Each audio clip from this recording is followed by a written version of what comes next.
Kelanchal times, हर खबर पर हमारी नजर।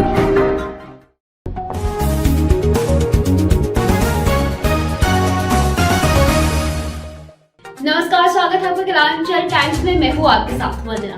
बिहार में पंचायत चुनाव को लेकर हमारे संवाददाता की टीम फिलहाल भागलपुर जिला के भवा परवल पंचायत में है, जहां पर उनसे बातचीत हुई। वर्तमान मुख्य प्रत्याशी जो है मुन्नी खातून और साथ में उनके प्रतिनिधि है मोहम्मद मुजाहिर आलम। तो आइए इनसे बातचीत कर जानते हैं कि इनका क्या कहना है इस पंचायत चुनाव को लेकर। देखते हैं इस खास रिपोर्ट में। नमस्कार, आप देख रहे हैं केलांचल टाइम्स। मैं हूं ओंकार झा। बिहार में गांव की सरकार चुनने का वक्त है। चुनावी बिगुल बज चुका है, चुनाव चरम पे है। कई चरणों में मतदान भी हो गया है और कई चरण का मतदान बाकी भी है। जहां जहां मतदान हो गया, लोगों ने वहां पे अपनी गांव की सरकार यानी मुखिया बना भी लिया है। इसी तरह मैं पूर्णिया से तकरीबन 60 से 65 किलोमीटर की दूरी पर रुपौली प्रखंड के भवा परवल पंचायत में हूं मैं। यहाँ के जो वर्तमान मुखिया हैं और भावी मुखिया प्रत्याशी भी हैं, प्रत्याशी के प्रतिनिधि मुजाहिर आलम जी से बात करते हैं कि उनका चुनाव लड़ने का उद्देश्य क्या है और उनका कार्यकाल कैसा बीता। सर, केलांचल टाइम्स में जुड़ने के लिए आपका बहुत बहुत धन्यवाद। सर, आपका भी धन्यवाद। आप वर्तमान में मुखिया हैं, समाज का सेवा कर रहे हैं। आपके द्वारा क्या क्या काम किया गया होगा?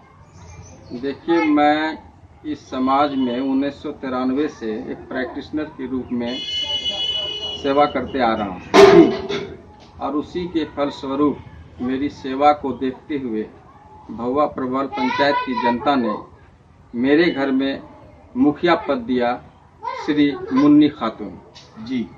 मैं उसका प्रतिनिधित्व करता हूँ जी। मैं अपने सेवा काल में हर वक्त हर संभव प्रयास ये करता रहा कि किसी भी समुदाय का लोग हो वो हमसे हार्दिक दिल से मोहब्बत करे और मैं भी उसे अपने हार्दिक दिल से मोहब्बत करूं। विकास के कार्य में मैंने जो 7 निश्चय योजना के अंतर्गत पीसीसी तेवर ब्लॉक का कार्य हमें मिला, मैं पूरे पंचायत में पीसीसी कार्य का जो है कितनी सड़कें बनी होगी?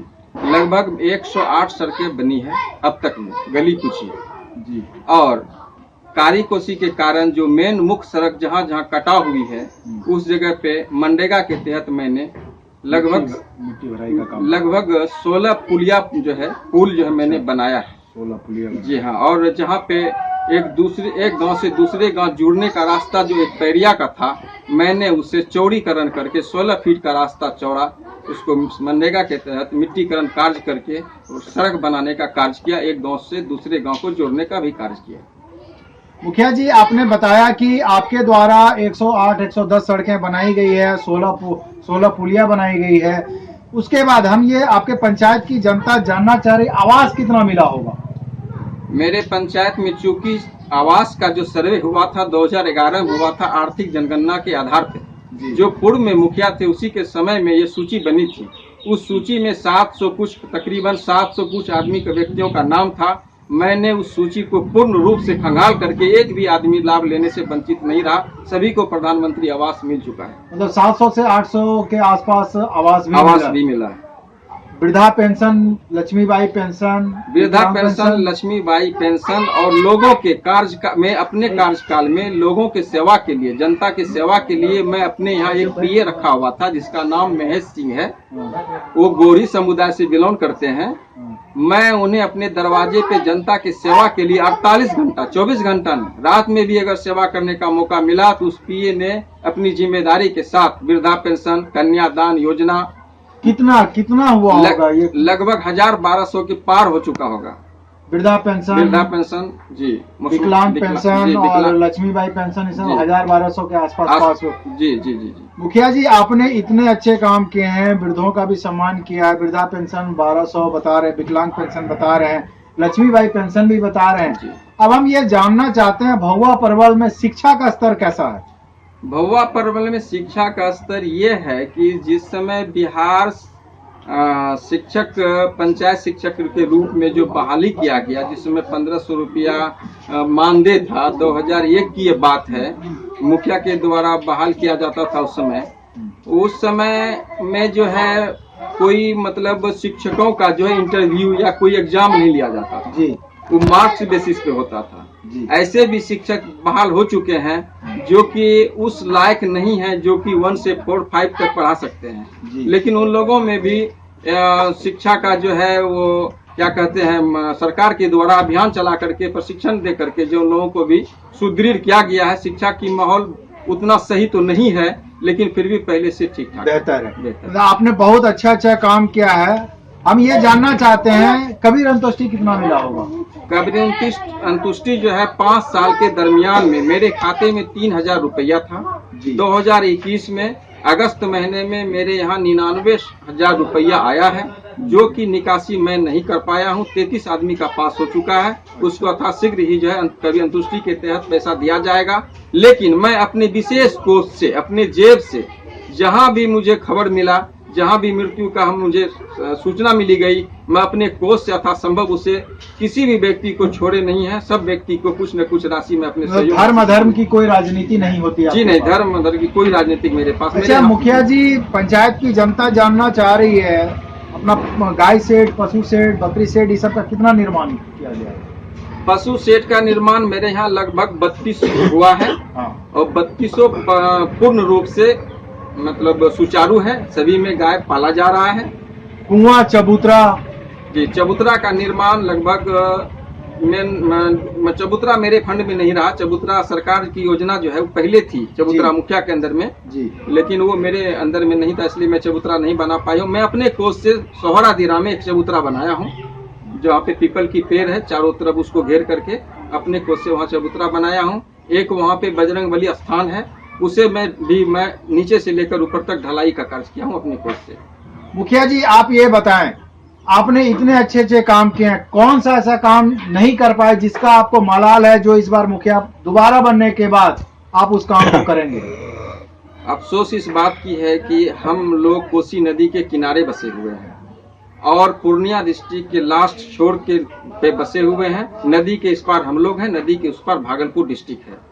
जिस वजह से बिहार सरकार जमीन नहीं उपलब्ध रहने के कारण मैंने कोई भी भवन नहीं बना पाया। लेकिन दिसंबर 2021 दिसंबर में एक जमीन मैंने ऊपर किया जो कि 2 एकड़ 39 डिसमिल है, लेकिन वह सड़क से जुड़ा हुआ नहीं था। मैंने मुख्य सड़क से उसे 800 फीट जोड़ करके निजी जमीन में लोगों से दान मांग करके 11 फीट की रास्ता 2 एकड़ 39 डिसमिल जमीन तक वो क्या कहते हैं 14 बीस से जो है सड़क की सीसी ढलाई पहुंचा चुका हूं। आगे का जो मेरा सोच है, जो मुझे मलाल रह गया है कि आने वाले वर्ष में अगर मुझे मौका दिया यहाँ के भवा परवल पंचायत के जनता, तो मैं पंचायत सरकार भवन और मनरेगा भवन और राजीव सेवा केंद्र और एक अच्छे गर्ल स्कूल और लड़की की शिक्षा के लिए जो है यहाँ पे कोशिश करूंगा कि मैं कॉलेज की भी व्यवस्था करूँ।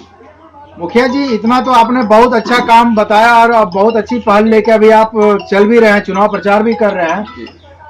यहाँ पे युवाओं के लिए खेल कूद का मैदान है? जी नहीं, यहाँ पे युवाओं के लिए खेल कूद का मैदान खास करके मेरे भवा परवल पंचायत में नहीं है, क्योंकि कोसी नदी के किनारे बसे हुए हैं। ढेर सारी जमीन यानी सैकड़ों एकड़ में जमीन जो बिहार सरकार की जमीन थी कोसी में विलौन हो गया है, जिस वजह से खेल की मैदान नहीं है। वह जो मैं 2 एकड़ 39 डिसमिल उपलब्ध किया हूँ, मैं उसी में ये सारी व्यवस्था करने का प्रयास करूंगा। इसी में व्यवस्था करेंगे जी। लास्ट सवाल, एक सवाल छूट गया था बीच में, आपके द्वारा वृक्षारोपण कितना यूनिट किया गया होगा? मेरे द्वारा निजी जमीन में लगभग 200-250 के आसपास में वृक्षारोपण किया गया। 200-250 यूनिट जी वृक्षारोपण किया गया होगा। जी। अब आप फिर से चुनावी दौर में हैं, चुनाव लड़ रहे हैं, इस बार क्या जनता से अपील करना चाहते हैं? मैं जनता से अपील यही करूंगा, जो संविधान बना है हमारे जो डॉक्टर भीमराव अंबेडकर जी बनाए हैं, उसमें अधिकार दिया गया है जनता को कि आप सरकार हैं, आप सरकार बना भी सकते हैं, आप सरकार गिरा भी सकते हैं। प्रधानमंत्री से लेकर मुख्यमंत्री तक और नीचे मुखिया से लेकर के सरपंच वार्ड सदस्य तक आप चाहें तो बना भी सकते हैं और आप बिगाड़ भी सकते हैं। मैंने अगर अच्छा काम किया है तो मैं जनता से अपील करूंगा कि दोबारा मुझे मौका दीजिए। अगर लगता है कि मैं आपके सोच पे, उम्मीद पे खड़ा नहीं हो पाया हूं, हमसे भी कोई बेहतर अच्छा उम्मीदवार है तो बेशक आप उसे चुन सकते हैं। क्या नाम है आपका? मेरा नाम मोहम्मद मुजाहिर आलम है, मुखिया प्रतिनिधि मुखिया मुन्नी खातून, ग्राम पंचायत भवा परवल। आप अपने पंचायत की जनता को संदेश क्या देना चाहते हैं? मैं अपने भगवा परवल पंचायत के जनता को यह संदेश देना चाहता हूँ कि अगर मुझे दोबारा मौका आपने दिया तो मैं एक मन में एक बात लाया हूँ जो मुझे फिलहाल इधर आया कि शिक्षा के दौर में जो आपने पहले सवाल किया था, मैंने बोला कि उतना सुदृढ़ नहीं है, पहले से बेहतर है। अगर मेरे पंचायत की कोई लड़की मेरे पंचायत लेवल पे अगर टॉप करती है तो उसे मैं पर मंथ 1500 रुपया दूंगा। इंटर तक 2 साल तक 1500 रुपया पर मंथ में उसे दूंगा। और लड़का जो है उस अगर मेरे पंचायत में टॉप करता है मैट्रिक में तो उसे 1000 रुपया पर मंथ दूंगा। उसके बाद अगर जिला टॉप मेरे पंचायत की कोई लड़की करती है तो उसे 10,000 रुपया दूंगा प्रोत्साहित रूप में। और अगर लड़का भी करता है जिला टॉप मेरे पंचायत का तो उसे भी 10,000 रुपया योगदान देने का मैं काम करूंगा। इसी पहल को लेकर फिर आप आगे बढ़ रहे हैं? जी, इसी पहल को लेकर के हम आगे बढ़ रहे हैं। जो भी कमी रह गई है मेरे पंचायत में यथाशीघ्र आप लोगों के आशीर्वाद से उसे पूरा करने का प्रयास करूंगा। मैंने यह भी आपसे वादा करता हूं, पहले भी वादा किया था कि कोई भी योजना में किसी भी तरह की कार्य में जो पब्लिक का कार्य हो 1 रुपया मैं नहीं लूंगा। पिछले वित्तीय वर्ष में भी मैंने किसी से 1 रुपया नहीं लिया है। आगे भी किसी भी कार्य में जो जनता का कार्य होना चाहिए 1 रुपया किसी से नहीं लूंगा। जहां तक मुझे बनेगी शादी ब्याह श्राद्ध मरनी जहां भी हो योगदान करने का मैं प्रयास करूंगा यथासंभव, जो मेरे बस की लायक हो, मेरे औकात की लायक हो। और कुछ बोलना चाहते हैं मुखिया जी? और मैं यही कहूंगा कि ये मत जो है आप जो दान करते हैं ये बेटी के समान है, ये 2धारी तलवार है। अगर सही जगह पे पड़ा तो विकास का कार्य होगा और आप चैन सुकून से रहिएगा। अगर यही मत आपका गलत जगह पर गया तो आपका विकास का कार्य भी अवरुद्ध होगा और आपका जो किया धरा काम है वो अच्छे सीढ़ी पे नहीं रहेगा। आप बेचैन रहेंगे और परेशान रहेंगे। इसलिए इस मत को जिस तरह बेटी को दान देते हैं, देखते हैं कि कोई अच्छा घर हो, बाद में मेरी बच्ची को परेशानी नहीं हो, इसी तरह इस मत को सोच समझ करके जो है दान करें। यह मत जहां वहां जाए जहां मेरा विकास का कार्य हो, मुझे किसी भी परेशानी में यथासंभव चाहे उस मुखिया को 12 बजे रात में हम टेलीफोन करें वो 12 बजे रात में उठाए, कड़कड़ी 2 बजे धूप में भी अगर उसे फोन करें तो 2 बजे दिन में भी फोन उठा करके मेरी समस्या को हल करें। ओके, धन्यवाद। अरे ठीक है भैया, ऐसे वीडियो देखे जा रहे हो तो सब्सक्राइब कर लो और हाँ घंटा का बटन जरूर दबाना, तब हमारे वीडियो का नोटिफिकेशन सबसे पहले मिलेगा। यहाँ वहाँ का देखा तो हम तो क्या ही करना है, जल्दी दबाओ।